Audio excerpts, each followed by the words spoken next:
Welcome to episode 9 of Storm the Norm, the fortnightly podcast where we pick up norms that come in the way of businesses succeeding in a disruptive world. I am Narayan. And I'm Anisha Motwani. Anisha, this is going to sound very deep and reflective, and that's not how I usually am, as you know by now. But everywhere around us, the world is in turmoil.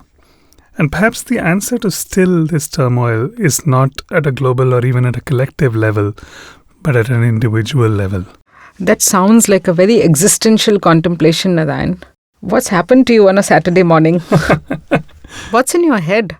And where's the norm we are going to storm this week? I'm coming to it, but I'm also tying it to our overall theme of what it takes to succeed in a disruptive world. Only this time, I'm thinking we will explore it at an individual level and not just at a business level. The norm, and it seems so true intuitively as well as in lived experience, is this. Success is the result of constant activity, not quiet meditation. Oh, I can so empathize with that. I've just been part of the rat race for 30 years. And to add to that, we are in the studio on a Saturday recording our podcast. I'm not saying anything. I don't know if that counts as constant activity or a quiet meditation, Narayan. But I know what you mean. Let me see how we can challenge it with a bit of context first. Okay. Here's the thing. There's a very big difference between high performance and pushing yourself into burnout. Got it. Many people want to achieve great things with the resources they have, such as time or even talent. You can't hold that against them. We all do the same thing. Yeah. But often these same people find themselves stuck in an endless loop of checking their phone while driving, playing audiobooks on double speed, skipping newspaper articles by just reading the headline, thinking about the never-ending pileup of work while at important things. You're never at the same place. And not being able to shut it off when they get home at night and want to listen to their kids or spouse at dinner. So I guess there's a limit to being the Energizer Bunny. Yeah, and I'm sure there are better ways to achieve our goals, and it doesn't come with constant activity. And that's something I have realized in the last 7-8 years of my life. It's not that I'm not busy or I'm not working, but there's something that I'm doing differently, which makes me feel not stressed out. Okay, so you've got my attention now, and I'm itching even more to listen to our guest expert on this, to see what that alternative to constant activity is and how we can harness it. And yes, this is a good time to introduce our special guest. Please welcome Anil Chandwani, a global renowned meditation mentor, clinical hypnotherapist, and a serial entrepreneur. Based in Los Angeles, Anil has been facilitating transformation and self-management for CEOs and business leaders across 25 plus countries, including China, Russia, Turkey, Vietnam, France, and the US, and several nations across Europe. So thank you so much, Anil, for joining us. And the topic we want to talk to you about is that success, especially in business, is a result of constant activity, not quiet meditation. So first of all, welcome and thank you so much for making the time. Thank you for inviting me to this wonderful platform. I have followed this from the inception and read the book as well. So it's a pleasure to be with you. Thank you. So once again, right, success is the result of constant activity, not quiet meditation. Well, success and meditation are, by definition, two different things. They are interwoven into each other. Can be, should be, very, very important. So, as I was sharing with you, I was a part of a very beautiful documentary project with Jack Canfield and Joe Vitale, Bob Doyle, The Evolution of Success, where they actually, interestingly, started the documentary with something I had shared with them, that success has to be defined. And success has many definitions. So, once success is defined, it may take a different dimension. And similarly, meditation has to be defined, because meditation, like success, is ancient concept, thousands of years old. And there are different definitions, different structures for it. So perhaps it's good to start with that, My patented answer to any complex question is it depends. I don't think you're quite saying that when you say the definition of success and meditation matter, but I'd love to hear what specific interpretation you have of both of them. Like I shared in this documentary, I said success has to be defined. Success for me has always been being able to live my life at my own terms. That simply all meant, most of the people define success with monetary. It is a financial term for most people. For me, it's never been. Success for me always was being able to live my life the way I want to live it at my terms, in the most authentic, most connected way. And similarly, meditation for me is not what you're doing, how you're doing things. Meditation for me boils down to one simple thing, it's the quality of presence you have in any act. Of course, meditation, when it started in Buddha's time, the term meditation came in practice 2,500 years ago.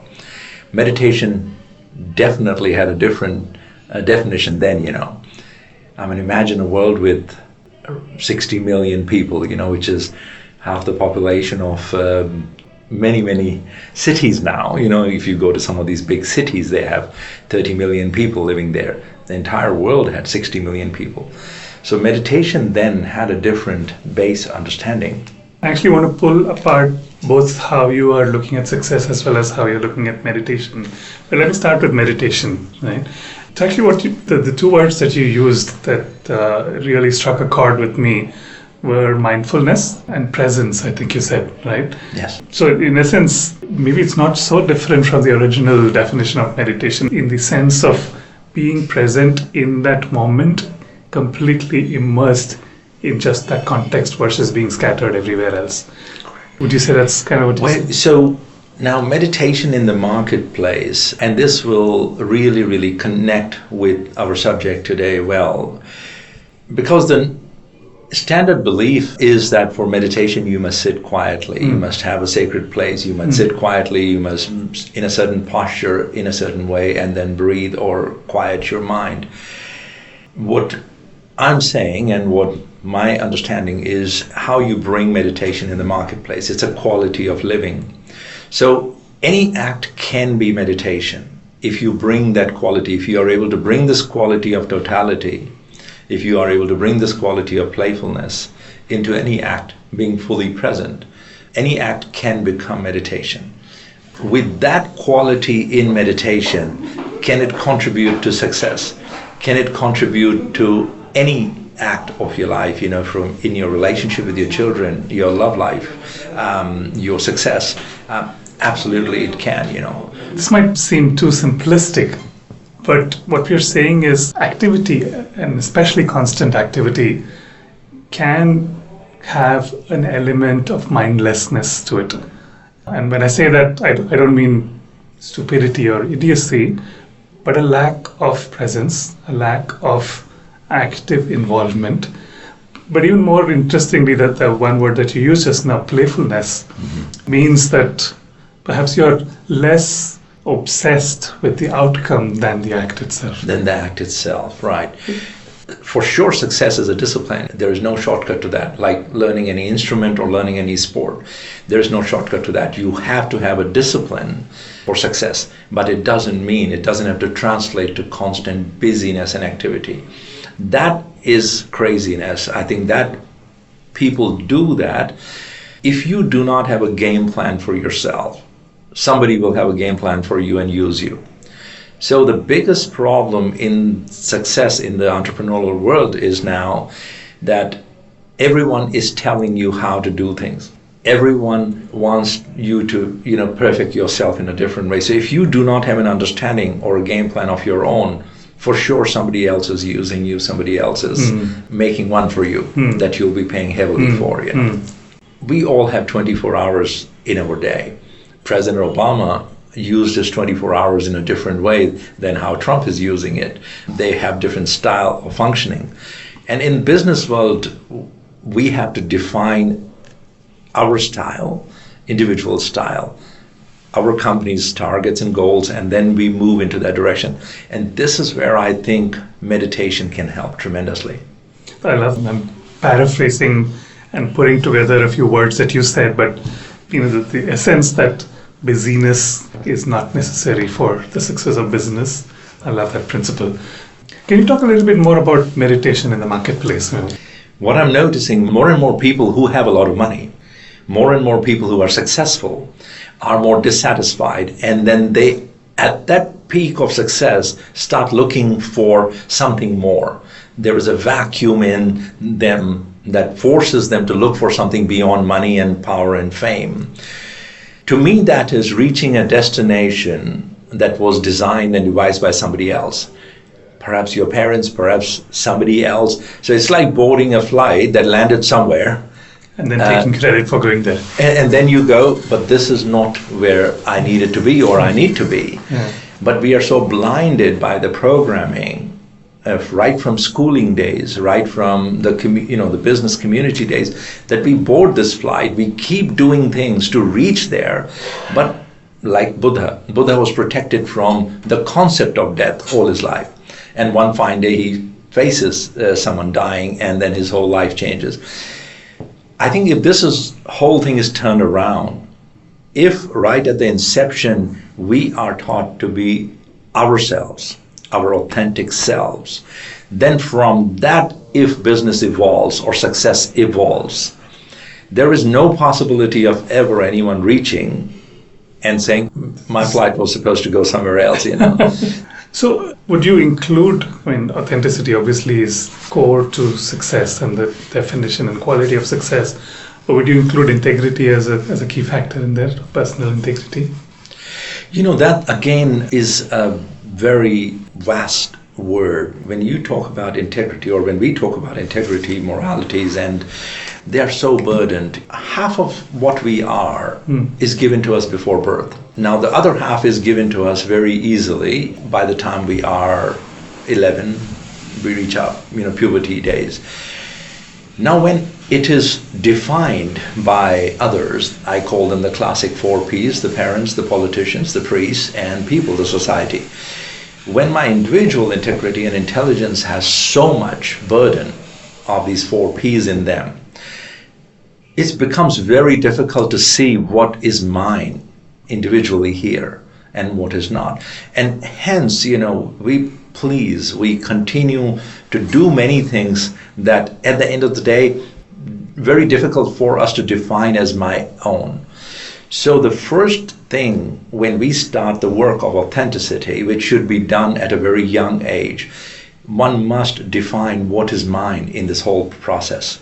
Just because I am in this environment here, is it really mine? How much of this surrounds, vibrates with me? So it's a vast exercise that I hope someday will happen. But I would bring it back to a fairly practical question. Sure. To kind of round it off, if you will. Success in the marketplace, currently at least, is a blur of activity on different time scales, right? So I have to-do lists for today, I have weekly job status meetings, I have monthly KPIs to meet, I have quarterly reviews and numbers to deliver, and I have annual plans, and on and on and on and on. Where's the time for meditation? Well, this activity has become a disaster. If you look at, because on a daily basis, this is neuroscience because thought is an electromagnetic energy, so it can be measured. All thought pulses can be measured. So on a daily basis, we are thinking 60 to 80,000 thoughts. And on a good day, we breathe about 22,000 times. Wow. When the air is clean. So when we are processing so many thoughts per day, you add the activity, because it's not just, one could be sitting alone in a park, but not necessarily alone. You could have a crowd of thoughts inside. So activity is not just physical activity, most is mental. Mental activity, I think, is fueled by one column. So when I was working, I would always divide my to-do list in 4 columns. Perhaps you do as well. We all have responsibility towards our work. We all have responsibility towards our families. We all have responsibility towards our social, and that includes our cricket team or our soccer team and friends and anniversaries. Then what suffers is the last column, is what I do for myself. This is the column that causes, when analysis of stress are done, when I work with very, very successful people around the world, the root of what topples, what really overflows the cup, comes from this one column. That column that I don't have any time for myself. So I live my life for my work, for my family, for my social responsibilities and pressures, and in the process, the one that suffers is me. I don't get time for myself. Now, unless you create the 25th hour, the majority of the time that is wasted is in this activity column, the constant busyness, which is the social column. What we do for our cricket teams, what we do for our friends and social media, and formalities that we believe we must do, because the other two cannot be compromised. What we have to do for our work, what we have to do for our family and kids, that cannot be compromised. It should not be. So the time imbalance usually comes from these two columns. If we learn to bring me into, because I'm the one who's showing up at work, I'm the one who's showing up at home with my life. So if I learn this art of meditation, of showing up, when I show up at work, which means I'm at work when I'm supposed to be at work, 50% of the time we are not present where we are. 50%, and this is a proven data. People were tested with that. Actually, it's 47% of the time we are not present where we are, where the body is, where the life is happening. So if I learn to show up where life is happening at work, for sure I'll be a lot more productive. If I learn to show up at home, it's the quality of time with children and beloveds that'll matter. So if I bring again the same quality of showing up where life is happening at home, now a lot of me will get fulfilled. A lot of my nurturing will begin to happen. Now with this quality, I think it's only a matter of time the individual intelligence can kick in and a lot of what is unnecessary can drop. Only when we come in contact with our inner truth and nature. See, I don't think you can clean the list and kick things out of your life unless it comes from your inner understanding. From your inner understanding, I personally experience this, what is not necessarily drops. And when it happens with that quality, the joy, the happiness is amazing. Brilliant. That's a lot of insights. I'm going to try and bring this home and connect a few dots. Please. Please tell me if this makes sense. Give yourself more opportunities to recognize me. Use those then to build the shape of the authentic me. Yes. Use the recognition of the authentic me then to define what success will be. Correct.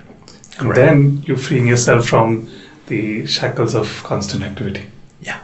Brilliant. Thank you so much. Thank you. This is Enlightening is not a word we usually use on this podcast, but this one was. So thank you so much. Anisha, I'm not going to introduce any new thoughts here because I think Anil has introduced us to enough insights to unpack. But I do have one question for you, and I have a feeling you have more than one way to answer it. My question is this: can you actually meditate your way to success? Before I get to it, I think this is a good time to reiterate what you started with, that the world is in turmoil and the world of business is no exception. We just heard what happened to Yes Bank last night. Employees and corporates today need a novel approach to managing social and personal needs and to run an ethical business. That's so critical these days. And all that Anil said just falls in context. Okay, so how do we go about it? I'm going to connect the dimensions of success to how meditation works. When you hear it like this, it does seem a bit of a cliche. But for people who've experienced it, the connection between meditation and success is very explicit. Okay. Having said that, meditation is not something which is a constant, which is something which can be firmed up. It's very different from religion and faith and belief that we talk about. Meditation is simply a way of life. And I think Anil spoke a lot about how to make it a way of life. I want to summarize by saying that how do we make meditation the driving force of your success? And if we look at the dimensions of success, what do we define in the corporate world or in the professional world? What are the dimensions of success? The first one, I don't think you can deny it, is sharper decision making with clarity. What does meditation help you do? It helps you increase your concentration and attention. When you are relaxed, you can tap into your creative side. You can think laterally. I can see why you said it's going to be obvious once stated, but so important all the same. Please keep going. I'm riveted. Leaders who are successful also maintain their calm. They don't get unnerved in difficult and crisis situations. How does meditation help you? It counters the negativity, gives you the balance and the perseverance. Because your brain is constantly messing around with you. Especially when you are in a crisis situation, the brain starts working overtime. And all kinds of emotions are running haywire. It helps you tame those emotions. It helps you bring in balance and clarity. Okay, so I hear two. One on achieving clarity and the second on diffusing crisis situations. People who've achieved success, if you notice, they are very secure and comfortable in their skin. They are non-threatening. They're quite confident of who they are, what they are. And that, I think, is also something where meditation can truly help. Because it helps you enhance your self-awareness, what your strengths are.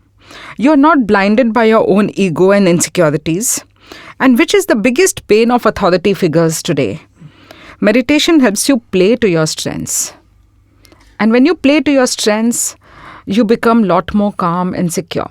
Success is also about connecting the dots and seeing the big picture and spotting the mistakes and fixing them fast. Meditation helps you see the world from the perspective of connectedness.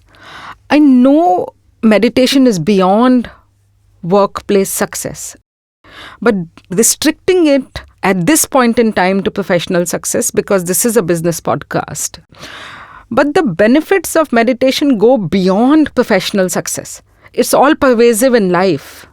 When you see the world with the lens of connectedness and gratitude, your whole living experience changes. But apply it in context to business and professional life, you're able to see the big picture. You know what's right for business. You know which path you should take and which path you should not take. I couldn't help notice, and this is just for my memory and trying to find a mnemonic to connect the four points that you made, right? I mean, there are these 4 C's that actually coincidentally you spoke about. The first is meditation can help you achieve clarity and creativity. The second is it helps diffuse crises. The third is that it inspires confidence. And the fourth is that it helps connect the dots. That's brilliant. The 4 C's. I didn't do that. You did that. I'm just summarizing. No, but you absolutely captured it so well. And today, if you were to give a formula, it's the 4 C's that meditation helps you with to become successful.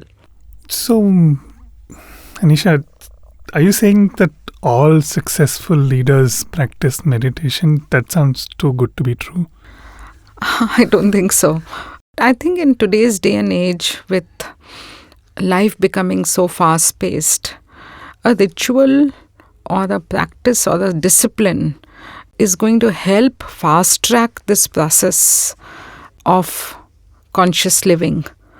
But otherwise, it's just being mindful and aware of everything that you do. All your acts and deeds and thoughts, if they are mindful, that itself is meditation. Okay. All right. I think that's a good place for us to conclude this episode.